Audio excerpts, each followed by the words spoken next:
Bloomberg Tech is live from coast to coast with Caroline Hyde in New York and Ed Ludlow in San Francisco.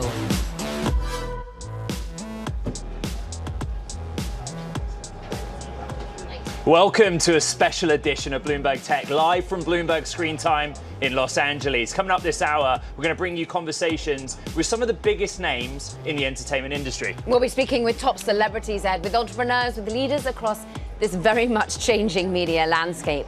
And we first go to the talk of the town. Here at Screentime, of course it was Jimmy Kimmel. The late night show host sat down with Bloomberg's Lucas Shaw and explained how he thinks his comments about the conservative activist Charlie Kirk were mischaracterized by the political right. Take a listen. I didn't think there was a big problem. I just saw it as distortion on the part of some of the right-wing media networks, and I aimed to correct it.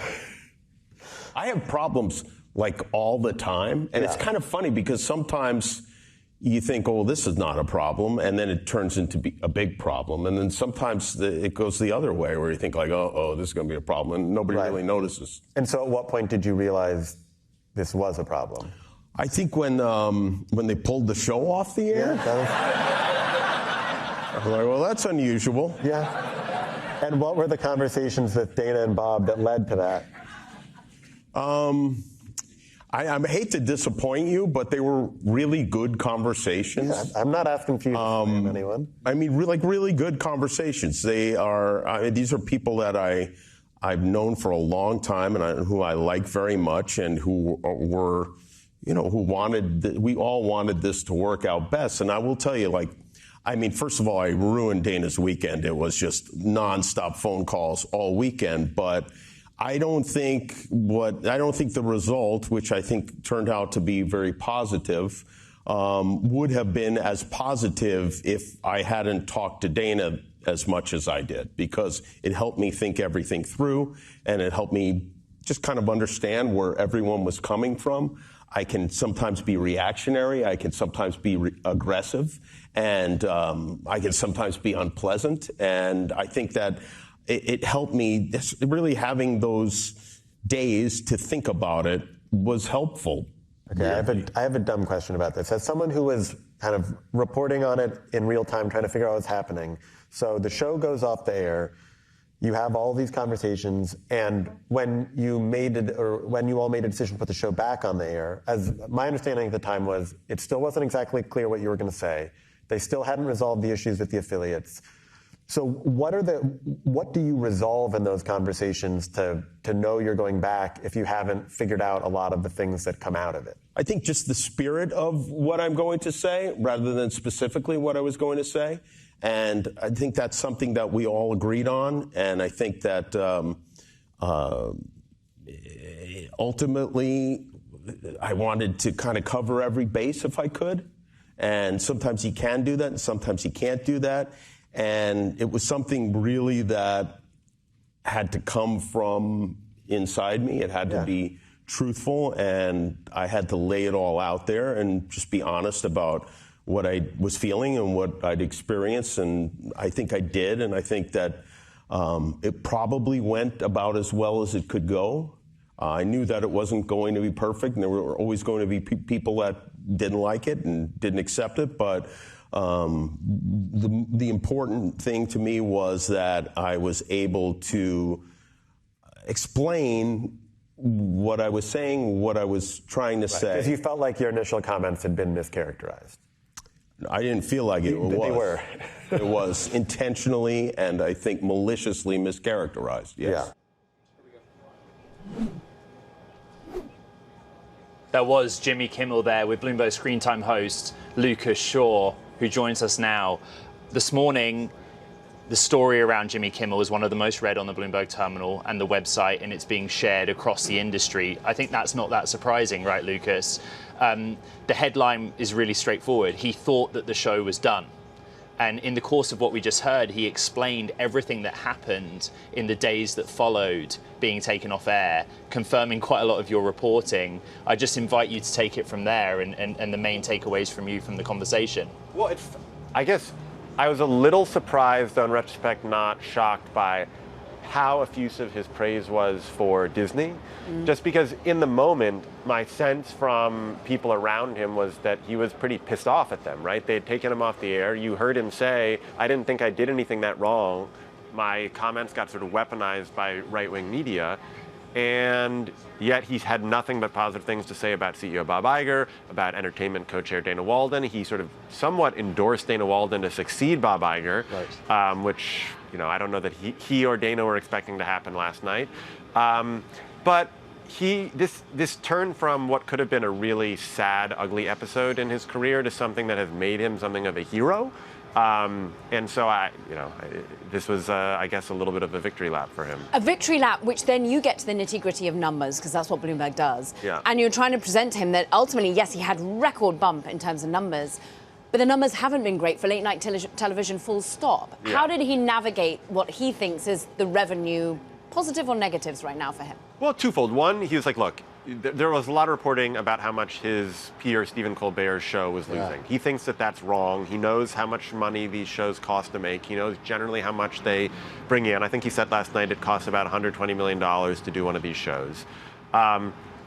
But he also said, look, if they were losing money, they'd go off the air. Stephen Colbert's show is going off the air. Yeah. We don't know the future of Kimmel's show. His contract is up next year. I think most people assume that he'll be around for a little bit longer. They don't want to, at a minimum, they're not going to fire him in the same way that CBS did Colbert. Right. But obviously the big challenge for late night is that there's just so much more consumption happening online and you can't monetize it in the same way. Found that so interesting, like his insight into how the industry works, budgets, talent costs, losses or not losses.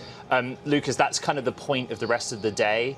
We have many very high-profile speakers across entertainment and media generally, but just for you, what is your next big focus after last night? My first interview is David Ellison, who I think is, other than Kimmel, probably the biggest interview of the conference, just because he hasn't done a big interview since taking over Paramount Skydance.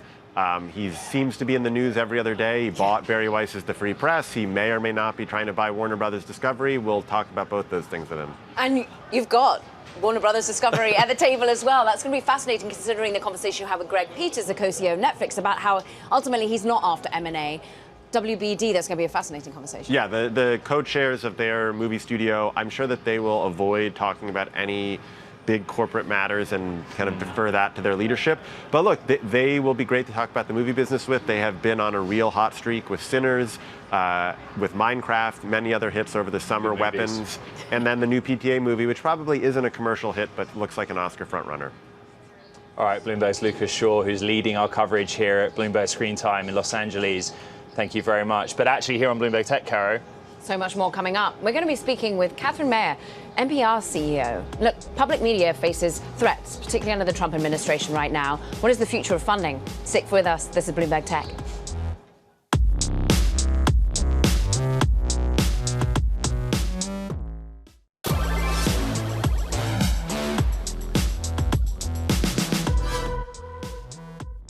See, that's what happens when people get activated. People got activated and demanded that Jimmy Kimmel come back on the air. And I think that was a great victory. So sometimes, when you're struggling and you're going through all these changes because of the madness in D.C., it's important to realize when you do win, when you have a victory. And I think Jimmy Kimmel being back on the air was a victory for all of us. Los Angeles Mayor there, Karen Bass, reacting to Jimmy Kimmel's return, of course, to the air after a brief suspension of what he described as a mischaracterization of his comments about Charlie Kirk. Meanwhile, look, Ed, public broadcasting as a whole is facing new challenges. Outlets, PBS, NPR, for example, seeing their share in federal funding cut by Congress over the summer. It raises questions about their future, the viability. At the center of the debate is NPR CEO Katherine Maher, who we're pleased to say not only is joining us, having already been called before the Oversight Committee earlier this year. Katherine, how do you navigate this time? How are you seeing the ability for NPR to thrive and drive forward? Well, there's certainly no roadmap for this moment in time. I think this represents a step change for all public broadcasting. It's not just here in the United States. We recognize that public broadcasters around the world are under increasing increasing scrutiny and pressure. The good news for us is that we have a viable model because we've built audiences over the 50 years we've been in existence. We have 46 million listeners a week. And so as we look to the future, we're looking at, all right, this is a change. It doesn't change our public service mandate. It doesn't change our mission and our obligation to the American public. It just probably will change how we have to do our work. When you say how you do your work, does it ultimately mean that you have to think about the resources that you put to work there? Can you be as expansive in the coverage that you have been for so many years? It's a good question, and it's something we're trying to figure out. NPR received traditionally about 1% of our budget directly from the federal government. But we have just 1%. But we have a network of around 250 member stations, which received as much as 70% in rural parts of the country. And so we're waiting to see what some of the fallout will be for those stations. We have projections. We're concerned about this. And we're looking at how we can buttress some of their work by cutting fees to them and thinking about how to make, a dollar stretch a little bit further to continue to serve local communities. Katherine, I think there would be a lot of value in you explaining the business model. It is confusing, yes. Well, the reason I ask actually is in preparation for today, I suddenly stopped and looked at NPR's following on social platforms, for example. It's very, very big. Yes. How do I consume some NPR content, like on YouTube, for example? But that isn't necessarily a big income generator for you. Is that right? Right. So I think people think of us as radio because that's our origin. But in fact, 50% of our listening comes from digital platforms. It comes through podcasts. It comes through YouTube. It actually comes through reading online. And you can see in our numbers that our demographics are actually very well distributed. We've been accused of being too liberal. But what I can tell you is that when we look at the audience data as to who comes to us, it's actually a very representative distribution of the American public. So 50% of what we're doing is for digital audiences and 50% of what we're doing is for radio audiences. On the radio side, we have these roughly 250 members across the country. They serve 99.7% of the American public. So in some ways, we are one of the largest national networks, and we have 3,000 local journalists around the country who then serve back into the network with stories that they're filing for their local communities and for their states. How does it make them feel when they're deemed to be too liberal? And really not good. Yeah. Really not good. I mean, we have reporters who are covering tribal areas who are primarily focused on the issues of Native American communities. We have reporters in rural Alaska who are focusing on the issues that their communities face, some of the issues around, for example, fishing and access to the National Wildlife Preserve, and what does that mean for economic opportunity for Alaskans? They're having nuanced conversations that represent the full spectrum of the American debate on any of these issues. And so to be called liberal or to be demeaned in that way is really a misrepresentation of the work that they do. Nuanced is a great word. Yeah. We need more of it. Well, we try to make sure that we're hearing from all sides of the story in every story, and that means that we are representing, sure, of course, communities in California that perhaps have one point of view, but also communities in Indiana that have a different point of view. Well, so, we talked about this as a team, and one of our producers, Zoe Thomas, brought up the idea that there is like the NPR strategy, and then there's what the local stations are doing. On the politics side of things, how are the local stations reacting, for example, if a lot of their listener base did vote for President Trump? With what's going on, how are you factoring that in? But also, in the business model, do you end up sort of also competing at the NPR level with the local station level because you're trying to pursue different subscribers, things like that? Well, those are sort of two very different questions. I mean, we aim to serve the entire spectrum of American conversation, right? So we had the White House press secretary on just last week speaking directly to the American public about the administration's thinking on the current government shutdown. We invite members of both parties on all the time. We invite independent voices on all the time. This is important to us, but it's not just our politics coverage. It's also coverage of American life, all of the cultural aspects that make up our differences as well. And that is one of the flexibilities of local reporting, is it means that our station in Utah can run stories about the local reaction to the Charlie Kirk assassination, as well as contributing to our national coverage so that Americans all across the country can hear from those perspectives. What is the feedback from from the American listeners about everything that's happened? Well, I mean, on the news, of course, I think what we hear very consistently is that this is a concerning time. People dislike the amount of polarization. We do hear that our coverage and the way that we approach things platforms tends to bring people closer to an understanding of their fellow Americans, because we really do focus on finding the personal story. We like to say that everything that happens in America happens somewhere, and so we're always trying to find this somewhere that is happening, whether it's the implications of tariffs or, you know, the conversation that's happening around, for example, Jimmy Kimmel, who you were just recently referencing. Listeners are so loyal. You turn to them for funding. Have you seen big billionaires, big donors wanting to step up into this moment? We have seen an outpouring of support, absolutely. So New Hampshire Public Radio, for example, raised $1 million in response to the defunding efforts over the course of a short period of weeks. We're really appreciative of this, but that won't fill the gap for these rural communities that are already socioeconomically strapped. There's a reason they have been federally funded. We know that 20% of Americans live without local news. There's a reason for that. The market conditions don't allow it, and that's where public media has filled in the gap. So that still remains a challenge. We have seen a lot of support, of course, across the board for public radio. I think there were 3 million people who wrote into Congress to support us at the time of defunding, but it won't be enough to fill the $120 million gap relative to the defunding efforts. Your own background is so fascinating, having been for a stint with the Web Summit, making huge, big events, and for a tech community. You're the chair of the Signal Foundation. You've also been at Wikipedia. I'm interested as to how, in this moment of belt tightening, your technological savvy comes into all of it. Well, I actually think that technology is an enormous advantage for the complex structure that you have. You asked me about the business model earlier. Yes. And I think it's a great lead into this, right? There is a way in which we could be in competition. All of these local stations seeking to now transform their work for a national audience.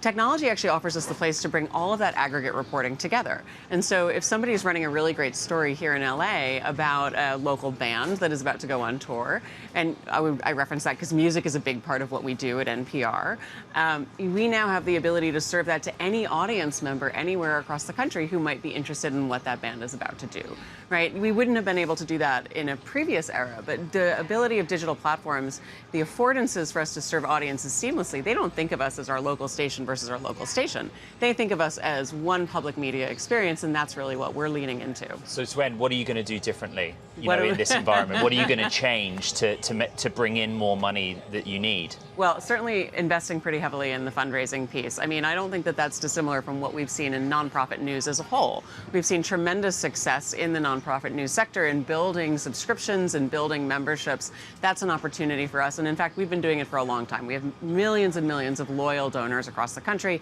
It's time to bring in the next generation. You mentioned I come from Wikipedia. We have a little experience in this, right?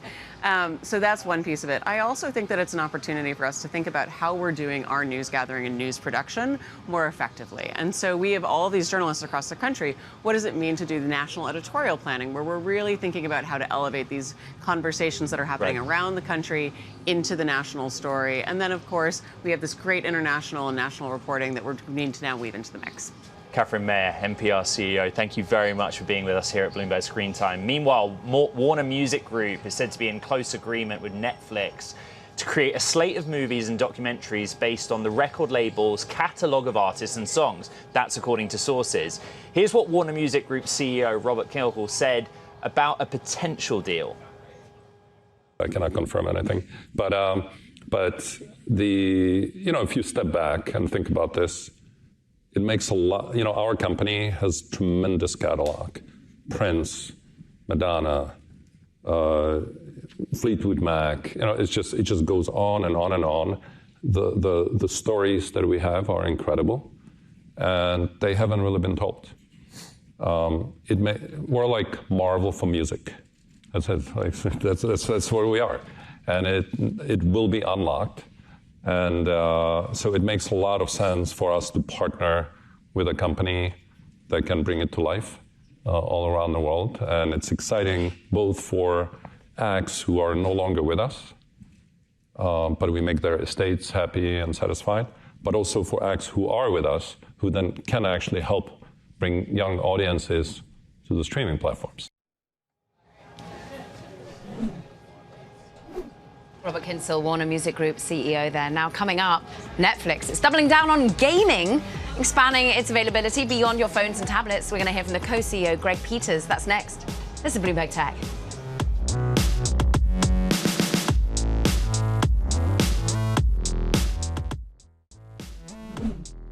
I think it's hard for any brand that has a deep consumer sense of what are you doing for me, right? And then you're like, well, I'm going to do this as well. And it takes a while to really build up that sense of what's happening. But it's not that dissimilar to, let's say when we launched, in a new country, like I went to Japan, right? Yeah. So when we started in Japan, 2% of the Japanese population had ever heard of Netflix. So nobody knew nobody even knew our name, much less be able to tell you what we were doing. And we were doing pay TV service in a country that doesn't really have a great pay TV operation. We're doing over the internet in a way that was totally new. And so you got to every day build a little bit of like, what are we doing, who we are, what are we, how are we here to serve you?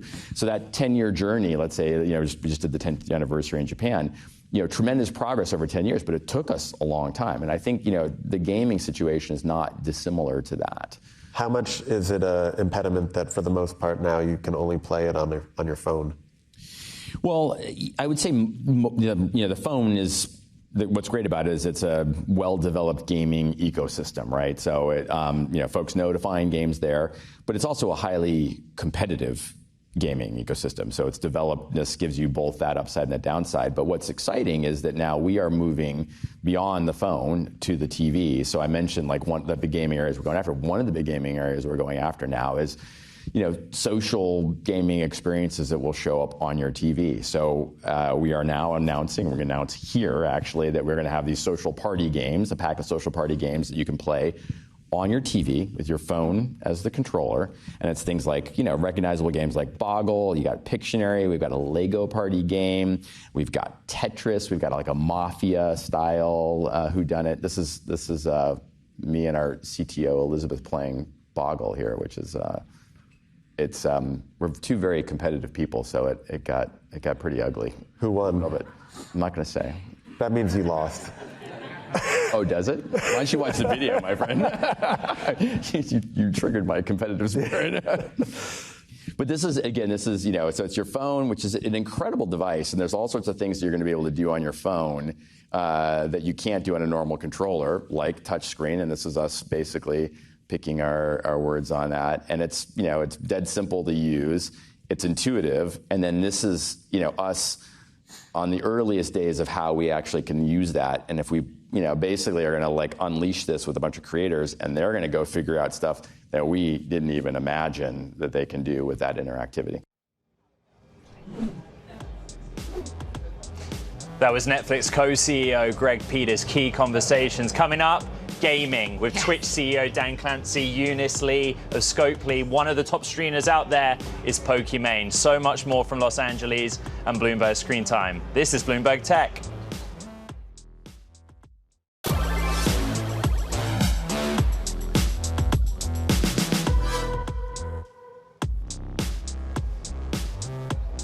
Welcome back to a special edition of Bloomberg Tech. We're live from Bloomberg Screentime in Los Angeles. Amazon's streaming platform Twitch is growing online stars by the minute. It's averaging more than 105 million monthly visitors globally. And here to discuss the current state, but also the future state of the live streaming business model is Twitch CEO Dan Clancy. Thank you for having me. It's great to be here. So Twitch is such an interesting thing, an entity. There are loads of people out there that aren't familiar with it. And actually, I thought the most sensible place to start is can you just explain what Twitch is quickly and how it works? Yeah. Quickly for those. So simplest way. So Twitch is a live streaming platform where people go live. Okay. And so if you say it's a live version of YouTube or something like that. But the thing that really makes Twitch unique and the kind of need that it meets in people is as human beings, we are all yearning for community. And what happens on Twitch is people go live and they basically share their lives. They let people into their living room. They go out in the world and they explore, they game. And then what they do is very authentically engage with those people that are watching. And since people spend a fair amount of time watching these people, a community forms between the folks that are watching. And I think that is really the magic of Twitch and what distinguishes Twitch from many other platforms that have live streaming. The phrase I use is we're community-centric live streaming because people find a place where they belong. So the simple origin was people would be playing video games in simple terms, and they would be filming and streaming themselves playing this game, sometimes with others. But it's kind of evolved into a much broader set of content. IRL or just chatting are things that I'm following on the platform. Is there still a heavy proportion of activity that's gaming related, or is it now much more diverse? Well, it's very diverse. And the interesting story is even before Twitch started as Justin TV. And in Justin TV, it was live casting. So in fact, it wasn't about gaming. Okay. And then Twitch live casting. Live casting is what they called it back then, where you were just casting your life. And then Twitch pivoted and focused on gaming, and that's when it really took off. And now it's kind of come full circle. Because while gaming is still a big part of Twitch and will always be a big part of Twitch, more and more creators are out there just doing all sorts of things. You said IRL, which is in real life, which means you go out on the streets, you go climbing a mountain. I've watched you stream from a water slide in a donut.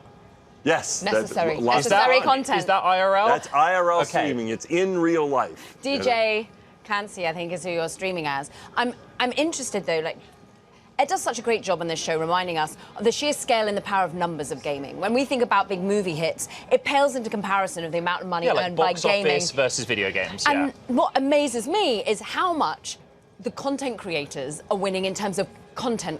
Yeah. They are getting $100 million contracts to jump from you to Kick, or from Kick to you or to YouTube, more than LeBron James is earning.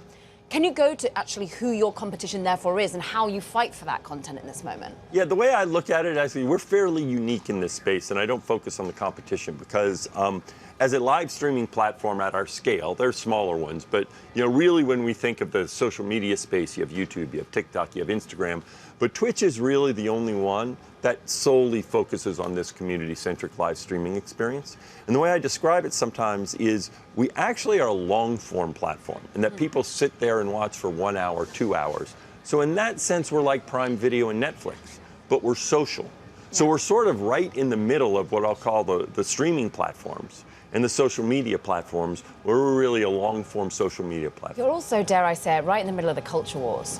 And I'm just really interested as to how you navigate that in leadership when people are bringing them into their homes in a more intimate setting and feel that they can share anything that they feel, but that then can blow up in many different ways. Yeah, so first of all, it's very important that we take it very seriously in terms of having a set of guidelines of what's appropriate on Twitch and what's not. And so we spend a lot of time thinking about that and letting our creators do what they need to do to protect themselves. And you kick them off, too, if they're not abiding by it. We kick them off if they're not adhering to them. That's really important for our platform. But really what it is that's just one of the things you have to deal with if you want to get that authenticity. Because this key difference between Twitch and many other short-form platforms, if you're just making a short clip, you can put on a mask. When you're live streaming, you can't put on a mask. And one thing that's been leading a lot of celebrities, entertainers, athletes, influence, all sorts of people now to live streaming, is they want that authentic, honest connection with their fans and turn those fans into community. Dan, sorry to interrupt, team. Let's bring up the Gavin Newsom session then and just play a little bit of it, if we can. There's some sound associated with it, Dan, but in very simple terms, Gavin Newsom went on the Twitch platform, and my understanding is that he was engaging with one of his children's favorite content creators. That's the governor of California using Twitch to communicate. Just explain how you feel about that. Yeah, the way I think of it, what he's doing is he's just authentically interacting with those people that may have an interest in him, right? And I do that myself. I stream and have a great time doing it. And when you do it, you realize there's something really special about having that impact on people and having that feedback, that visceral feeling of, when I stream, I'll play the piano and sing, and they'll say, "Oh, I love that song," and it really kind of it's very different than just looking at metrics like you do on other social media. You've been really clear. There are guidelines for the content creators. There are guidelines for the viewers in how they interact. But Twitch is one of a number of platforms that is caught up in a wider discussion about people that want to talk politics, or even in the context of radicalization. Just give us your sort of blanket policy and approach to managing that environment on the Twitch platform, please. Because DC is paying attention, not just to Twitch. I get that, but it is important. Well, this is what I'd say, first of all, our policy is, you can freely express your views. It's how you say it that's important, that you should not be attacking And hate and harassment is not allowed on our platform, and we're very clear about that. But we understand that people are going to express their views. Super quick, who adjudicates that? We have both automated techniques, and we have a large group of people that work whenever something's reported to then analyze it and see if it adheres to our community guidelines. And then if there's a violation, we take an enforcement action. What's so great is you two are going to be on stage together a little bit later. Twitch CEO Dan Clancy, we so thank you for your time with us on the show as well. Now coming up, we're going to be speaking with Scopely COO Eunice about the growth and competition in the mobile gaming industry. This is Bloomberg Tech.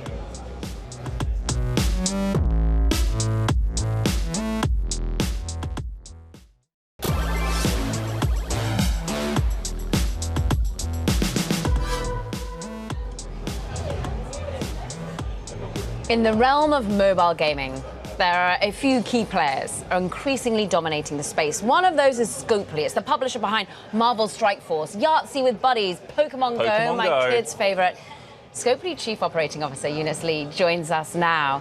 And we see that IP and it stands out so much, Eunice. But competition is really building. How do you see that as a really helping you focus on the business, scale the business, but also drive off those competitors? Sure. I mean, it's always great to have competition because it only fuels that drive to innovate and to, exceed expectations for us. We welcome all of it. I think Scopely in particular is always focused on a community-first approach. And so the games that we're building, we think about how are we creating these highly social, engaging experiences. And I think that's what sets us apart ultimately, because we always start from that core premise. And that highly social engagement drives revenue, I'm assuming. Just talk us through the business model. Sure. I mean, it's pretty astounding. Last year, we achieved over $10 billion in lifetime revenue. We're really excited about that. We have 500 million plus daily active users touching our games in the last 12 months. There's just amazing things happening. And we're so excited about adding Pokimane Go to our stable, our amazing portfolio of games. They continue to grow and reach new players every day. And so, yeah, it's pretty amazing. Eunice, here at Bloomberg Screentime, there's been a lot of industry news. I wondered if we could run through some of it. Sure. So, like last night, Netflix, to me, basically demoed a technology that casts a mobile game from your phone to your TV screen. As a hardcore gamer in many different domains and formats, wasn't blown away by that. What do you make of that concept and idea? I mean, it's a mobile game cast to the television.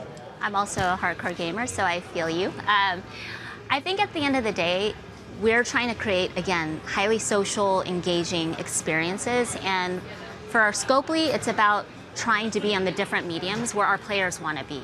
And even bringing our community together in real life, as we have with the Go Fest, which is for Pokimane Go community. So I think for us, we're going to always keep an eye on where people are playing, how they want to engage with our content, and try to serve that up to our community. The industry has seen seismic shifts in the last 2 years. I think that's a completely fair statement. You have some financial relationship with Saudi through various investments that they've made. The biggest, most recent news is the take private of Electronic Arts. My question is very simple. Have you had discussions about cooperating with EA? You are very strong in mobile gaming. EA is not so strong in mobile gaming. We have so much respect for what EA has been able to do and the amazing, brands and IPs that they've built. So we come from that place first. Right now, we're not in specific discussions, but post-deal, if those opportunities arrive, we're definitely open to discussions for sure. And we think about ultimately where you've come from, the fact that you were busy over at Activision with Call of Duty. You are someone who calls yourself a hardcore gamer. Where do you think the balance shifts in terms of mobile versus console? Yeah. How do you see that continuing to evolve? Honestly, I think our community, our players, want to access our content in different ways. And it's not this huge battle so much. But again, as I mentioned earlier, it's about serving our community where they want to engage with our content, where they want to play. And I think there's a place for all of it.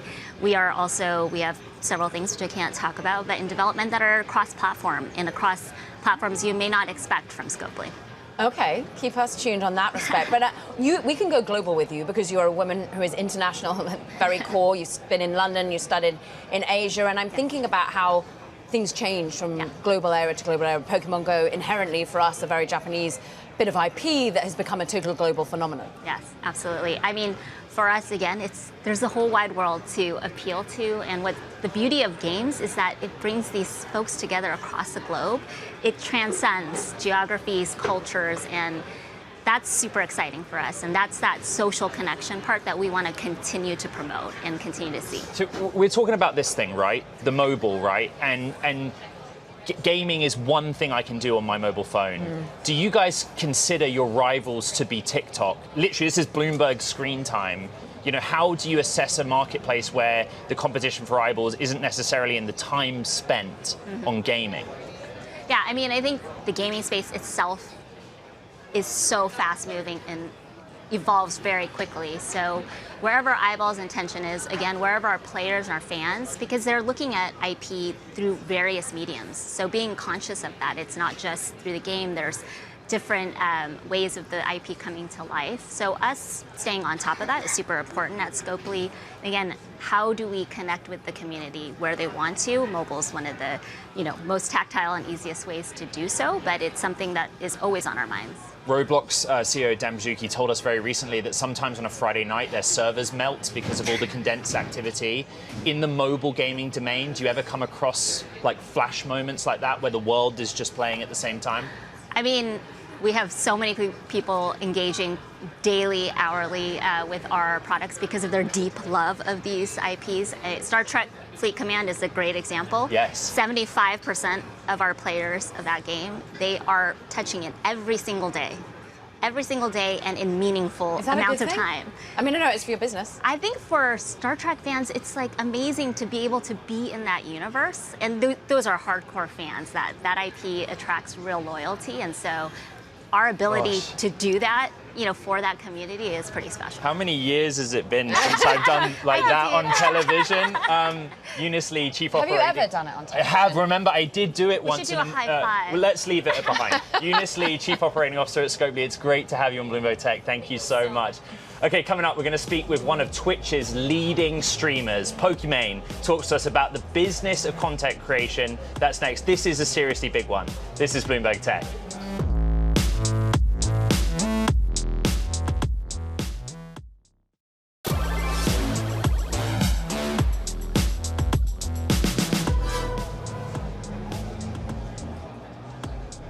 So Hollywood's typically focused on the people in front of the camera, but today, increasingly, we're talking about streamers, people like Imane Anys, more commonly known as Pokimane. She's one of the most popular streamers on Twitch, with nearly 10 million dedicated followers and another 20 million across other platforms. We're talking YouTube, X, Facebook, Insta. I'm delighted to say that Poki joins us now. We've been talking in recent weeks. It's great to finally have you on Bloomberg Tech. Likewise. Now bear with me on this one. Yes. But let's just start by asking, what is your day job? How would you describe what it is that you do? In technical terms, I'm a content creator. How I might want to describe it is just, I love sharing my life online. I love to entertain people. I love to make people happy. That's about it, I'd say. It started with video games on Twitch, like quite a long time ago. You've got a long history with Twitch. I sure do. 2013. Yeah. 2013, and and that's something we share in common. Some of the titles in particular. But we just had Dan Clancy on the program earlier.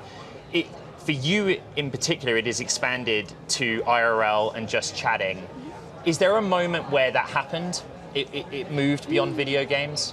I would say, interestingly enough, when I first started streaming, you weren't even allowed to stream IRL or just chatting. It was just games. Right. Anything else, you might get banned for a few days.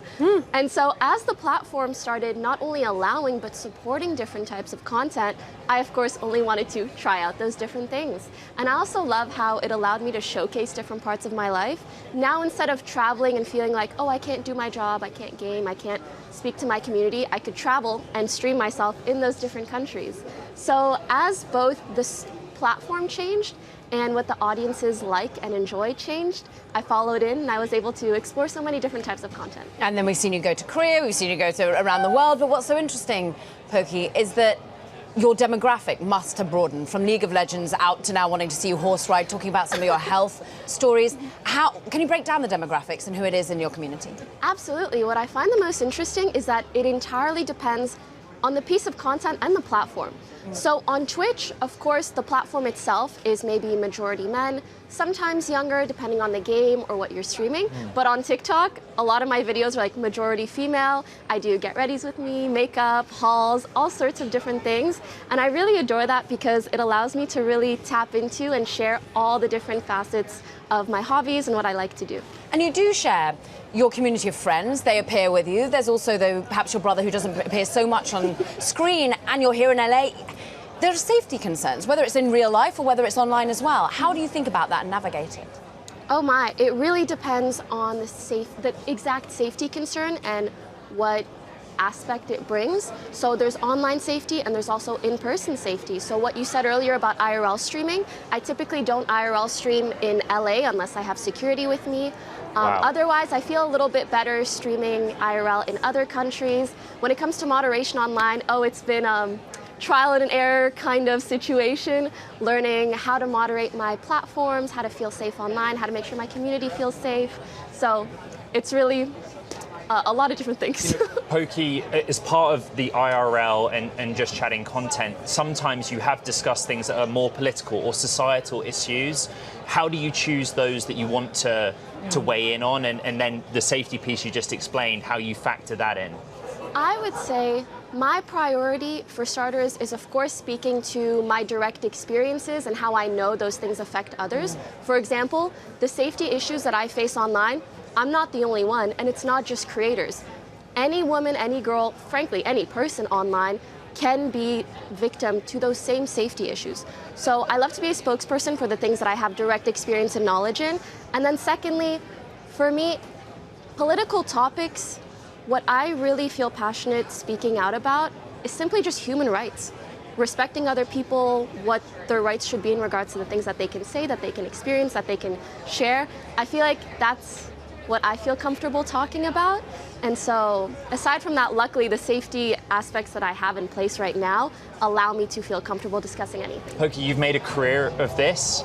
Would you please explain to our Bloomberg Tech audience, how it works, how you make money with respect, if you're able to? Like, you've also set up a talent agency for content creators. How big a piece is that for you? Is it different Twitch versus Instagram, for example? So your streams of income do differ greatly depending on the platform. I would say the unique thing about Twitch is that there's a subscription model, which means as opposed to YouTube where you can subscribe to someone for free and you're essentially just following them like you follow someone on Instagram.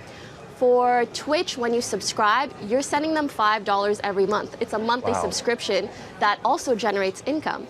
But for me, the large majority of my career income has come just from sponsorships and contracts.